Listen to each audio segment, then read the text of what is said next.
Olá, meus amigos entusiastas, alunos, professores, jogadores, colecionadores de materiais, curiosos do xadrez. Sejam todos bem-vindos ao meu humilde canal. Aqui é o Andrei Chess, tá bom? Meu nome é André, é que eu dou aula de xadrez para as crianças, então ficou esse nome Andrei, né?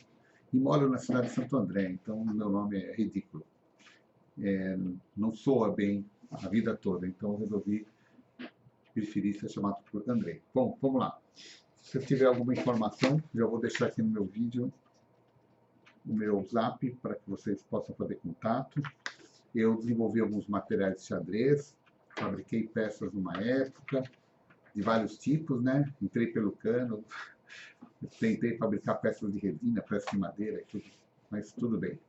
Agora, o objetivo desse meu vídeo é falar para vocês sobre dois temas que às vezes a gente não tem uma abordagem muito completa por aí. O primeiro deles é que materiais você deve ter e como para você poder estudar o xadrez, né? Então, antes de mais nada, para você estudar o xadrez, você precisa ter interesse e força de vontade, né? E aí você vai precisar de livros. Normalmente livros são mais práticos, ou você vai precisar de um notebook ou um celular para você acompanhar alguma coisa que está sendo feita, né? Ou você assistir um vídeo do Rafael Chess, do Rafael Leitão, do Cricor, um desses gênios que nós temos aí, né? Para você poder experimentar no seu tabuleiro aquela partida, ou aquele problema, ou aquele desafio, tá bom?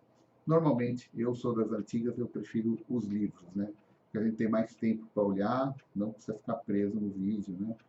Então, os livros são muito importantes. Como eu já disse algumas vezes, o livro tem que ser proporcional ao seu nível de conhecimento e aquilo que você espera, tá bom? Então, vamos lá.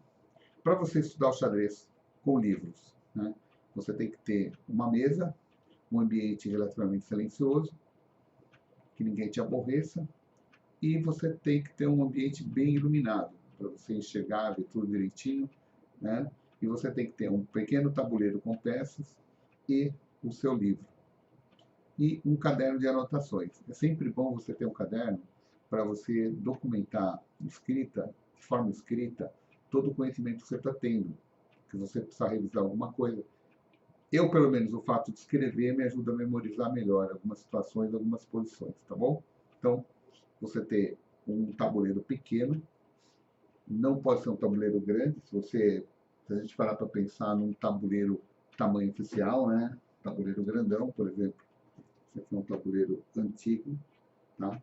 Então é um tabuleiro muito grande. Para você deslocar as peças, tem que ficar esticando o braço, levantando, e a sua visão fica um pouco equivocada, depende do jeito que você vai estar, né? Você vai ter que ter o tabuleiro e o livro do seu lado, por exemplo. Você tem o livro, está o livro do lado, então abre o livro, faz uma anotação, mexe nas peças, você tem que ter várias visões. Então, o tabuleiro grande, o tabuleiro de competição, não é ideal para você, tá bom? Então, a primeira parte é essa. Você tem que ter um tabuleiro pequeno e tem que ser umas cores bem legais para você não cansar a sua vista, tá bom? Então, por exemplo, um tabuleiro pequeno, mas que não seja esse, tá? Preto e branco é horrível. Horrível para você estudar, é horrível para você memorizar, faz até mal para o seu subconsciente. Então, preto e branco, não. Você tem que ter cores mais alegres. Então, eu vou mostrar aqui para você alguns exemplos. Ó, esse aqui é um tabuleiro que eu fiz. Olha só que infelicidade. Eu não conhecia essa técnica das cores, né? E acabei fazendo o tabuleiro preto e branco. Ficou ridículo. Embora as peças até sejam legais, eu fiz uma tampa de computador aqui que eu reaproveitei o material, mas não fica legal. O único que gosta disso é um aluno meu, o Dimitri, que ele gostava muito. Mas eu particularmente não gostei desse jogo aqui, achei horrível com essas cores. Se fosse fazer de novo, eu mudaria as cores, usaria o bege e o verde aqui. Então, esse é um sistema. Você também pode usar isso aqui para estudar, que é muito interessante. É uma placa de cortada e de resto de computador, um adesivo por cima, alguns botões que eu coloquei ímãs, né? Aqui o ímã. E aí eu desenhei cada peça aqui para a gente poder fazer jogar. Quem estudava xadrez assim, no metrô em Nova York, era o Bob Fischer. Ele tinha um tabuleiro flexível, não sei se era de couro com imãs, era um tabuleiro que dobrava e você movimentava as peças.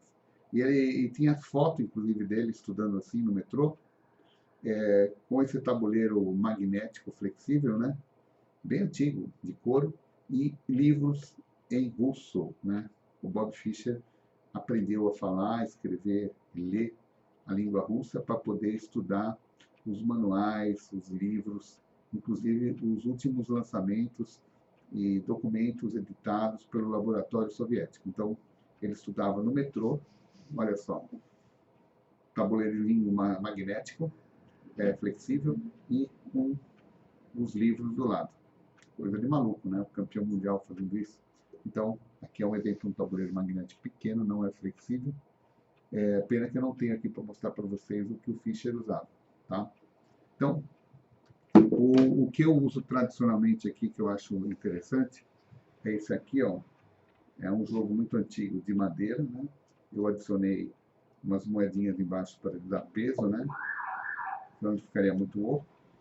E esse aqui eu ganhei da minha mãe quando eu tinha uns 4, 5 anos, tá? Eu comecei a aprender a jogar xadrez com 8, 9, era muito preguiçoso. Então tá aqui um jogo de xadrez pequeno. Você rapidamente você posiciona as peças, você tem uma visão legal, você pode virar o tabuleiro, pode colocar o livro do lado, o caderno de anotações, você vai ter um espaço bem legal, tá bom? Fica tudo muito compacto e fácil de você mexer.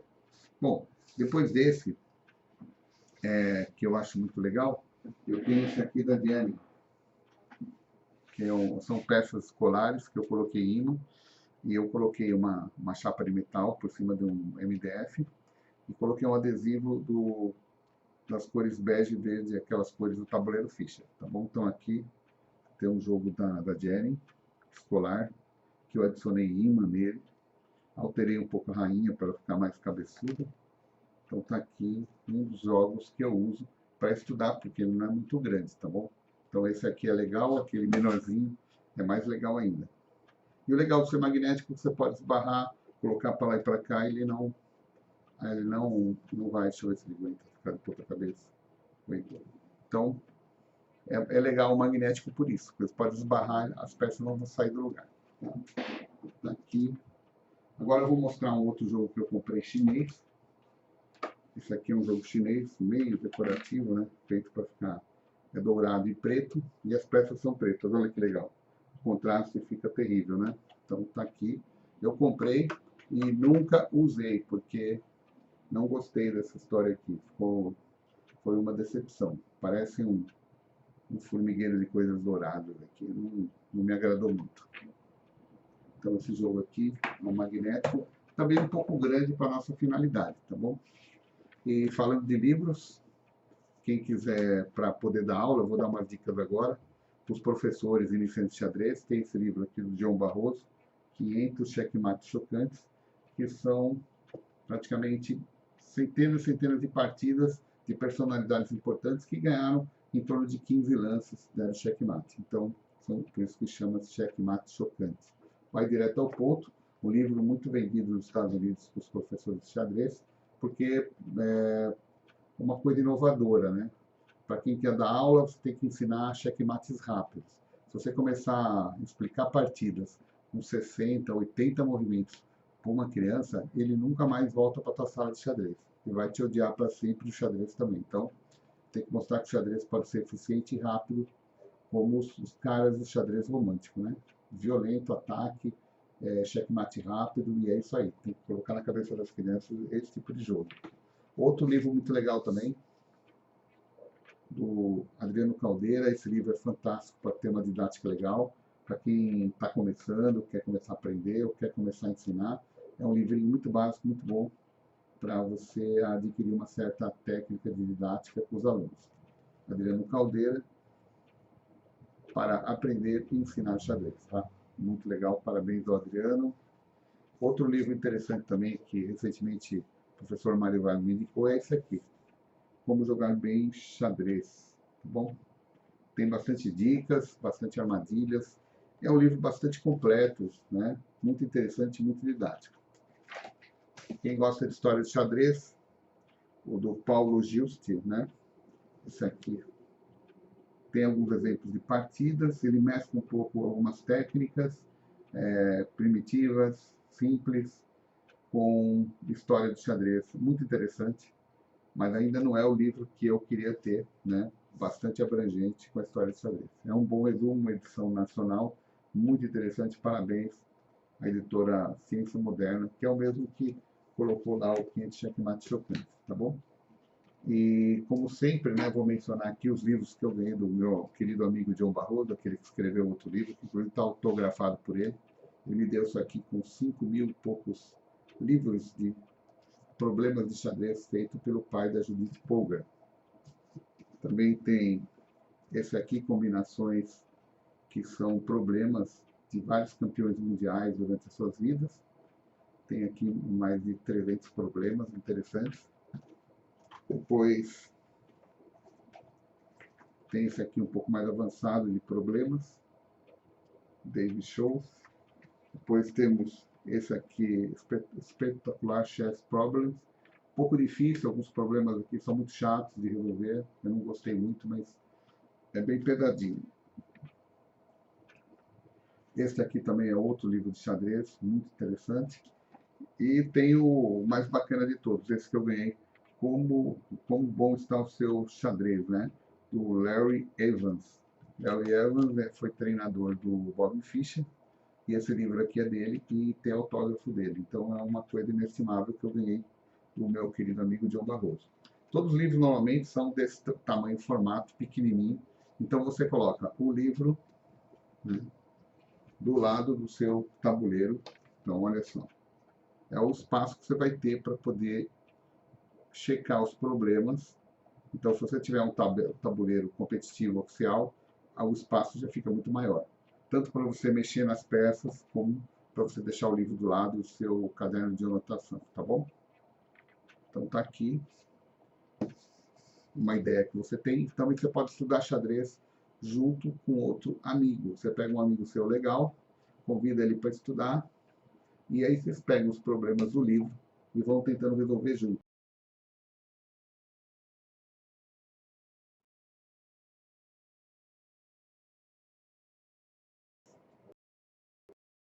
Inclusive, o John Barroso estabelece as suas metas lá, de resolver vários problemas por dia, né? Ele tem uma determinação impressionante. E é isso aí. Estudar xadrez, então, de forma calma, lugar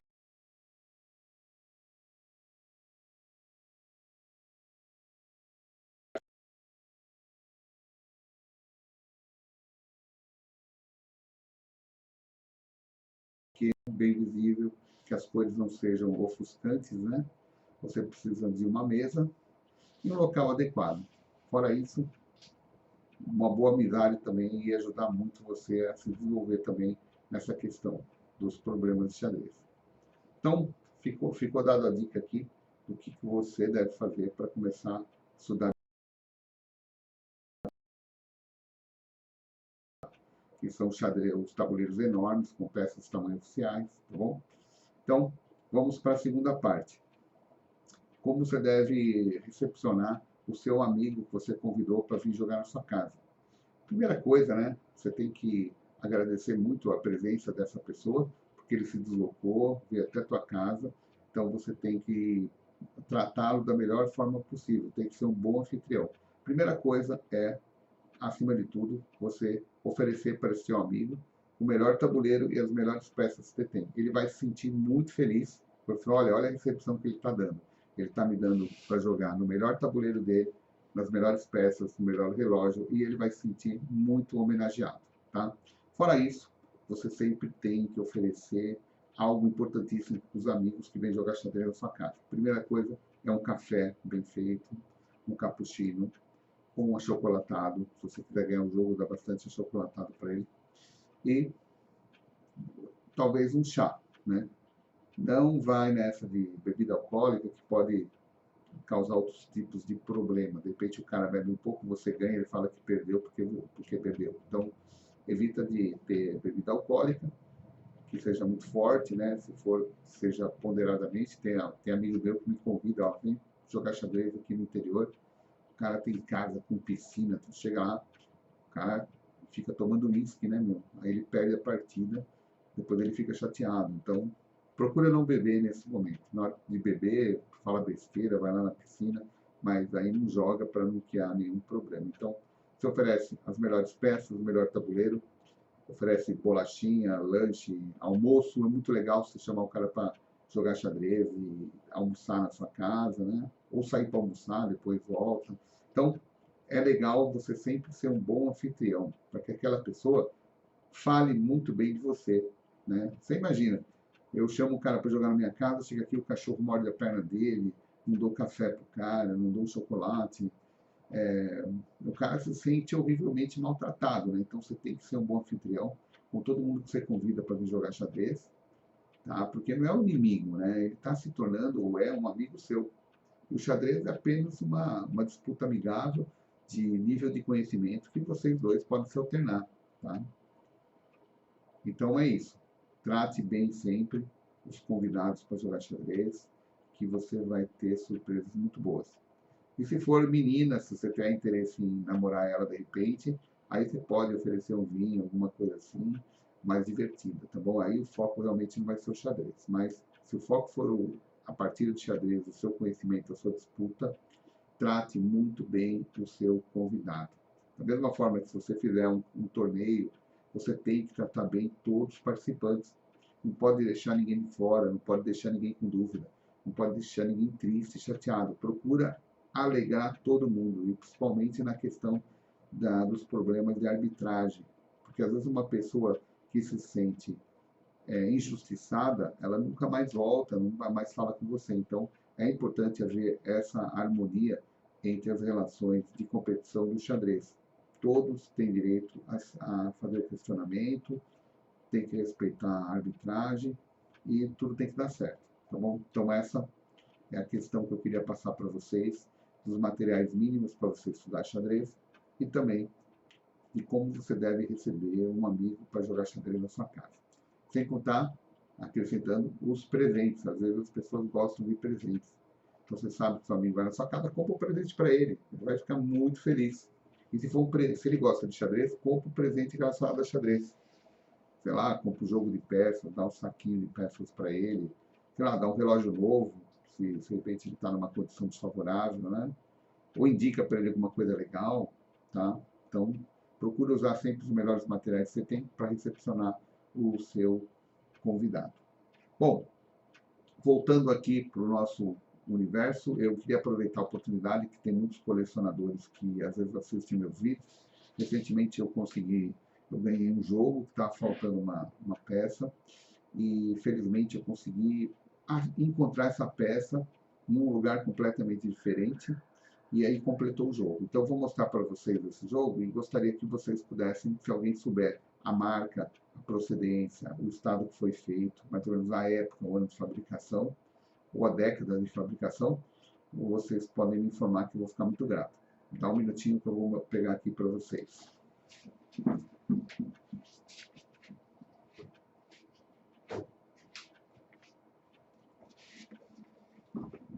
Tá aqui, esse aqui é o jogo. Estava faltando uma peça e felizmente eu consegui encontrar essa peça. Esse aqui é um jogo antigo, tá bom? Muito antigo.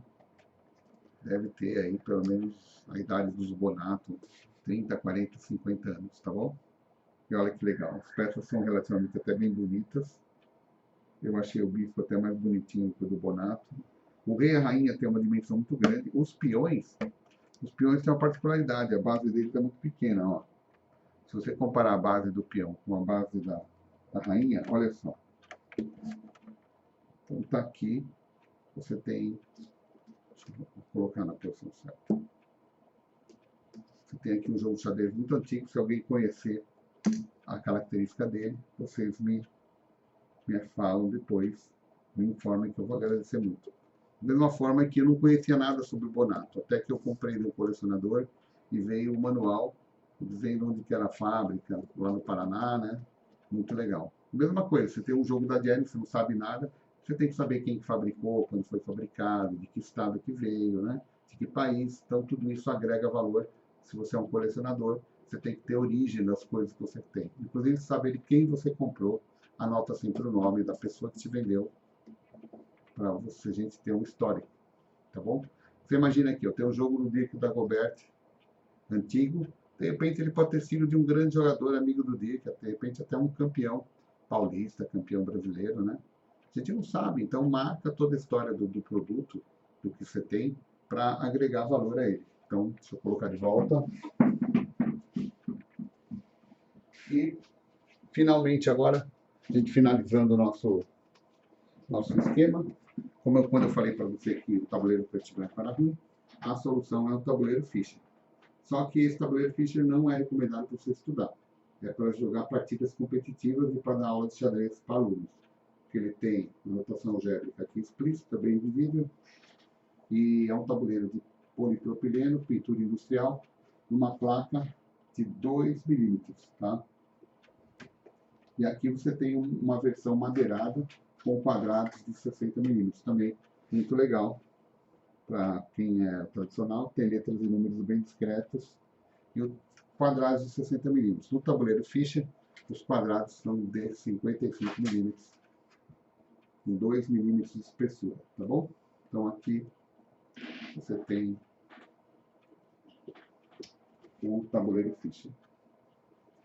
Bom, fora isso aqui, como eu sempre falo aqui nos meus vídeos, né, dos excelentes produtos da Jering, vou mostrar para vocês o lançamento deles, que é o tabuleiro dobrável, que vem nessa caixa aqui com peças bege e preta, e uma versão verde e branca, né?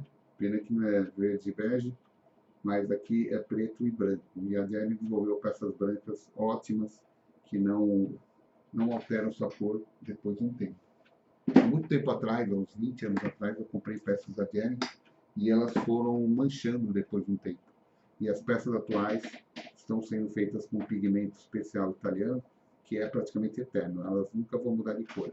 Isso é uma coisa muito bacana, que a gente pode sempre confiar nos produtos da Jering. Fabricam relógios, fabricam tabuleiros, painéis magnéticos e aquelas peças gigantes para fazer aqueles eventos interessantíssimos, né? Em clubes, por aí. Então, ficamos por aqui, agradecendo mais uma vez a presença de vocês. Se tiverem alguma dúvida, quiser perguntar, alguma sugestão, fique à vontade. Muito agradecido pela audiência, sucesso a todos vocês e vamos incentivar cada vez mais as pessoas a jogarem xadrez. Se você gosta de xadrez, você tem o universo dos materiais, você pode colecionar, estudar.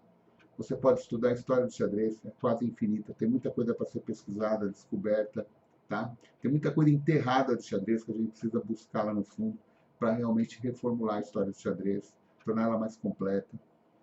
Esses tempos eu descobri sobre o Leonardo Putino, uma história surpreendente de um grande jogador que era tão forte quanto o Greco, mas eu nunca tinha ouvido falar nele. Então, vamos procurar. Quem gosta de história do xadrez, pesquisa, procura, acha e encontra. Então, nós temos vários canais de conhecimento que a gente pode avançar. Lógico, a estratégia, o conhecimento técnico, tático do xadrez é fundamental para todo mundo. Mas, paralelo a isso, você pode ser um colecionador, você também pode estudar os materiais, né? E você também pode estudar história do xadrez, que é muito interessante, muito legal, porque cada um desses grandes campeões tem uma vida, passou por dificuldades, enfrentou situações, venceu situações incríveis, com muita aventura, né? Esses grandes xadristas são pessoas fora da curva, são pessoas excepcionais, muita coragem, determinação, foram perseguidos, sofreram injustiças e foram lá batalhar, venceram. Alguns foram mortos, até assassinados pela sua capacidade, pela sua técnica, tá? Então, a história do xadrez, ela é deslumbrante. Tem muita coisa legal, daria para fazer 1000 filmes. Hollywood, se abordasse a história do xadrez, ia sair filmes fantásticos, né? Tá bom? Então, não para de se envolver com o xadrez, que é muito bom para você. Incentiva seu filho, as crianças, os amigos, que todo mundo possa curtir essa fenomenal experiência que é o xadrez. Saudações, então. Muito boa noite a vocês. Muito sucesso. Que todos tenham saúde, disposição e capacidade de vencer muitas partidas aí pela frente. Muito boa noite.